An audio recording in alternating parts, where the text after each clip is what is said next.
పండిన చేతికిన్న సిగ్గులొచ్చి ఆహా సిగ్గంత చీరగట్టింది. చీరలో చందమామ ఎవరమ్మ? ఆ గుమ్మ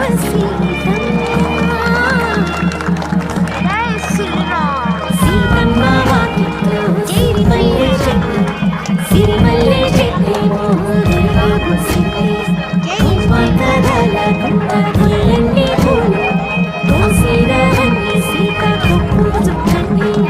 కొప్పున పూలు తిప్పి తంతెందుకండి? కోదండ రామయ్య వస్తున్నాడండి. తానే వచ్చాడు యమ్మ రామయ్య, వస్తు చేశాడు యమ్మ ఏదో మాయ. తానే వచ్చాడు యమ్మ రామయ్య, వస్తు చేశాడు యమ్మ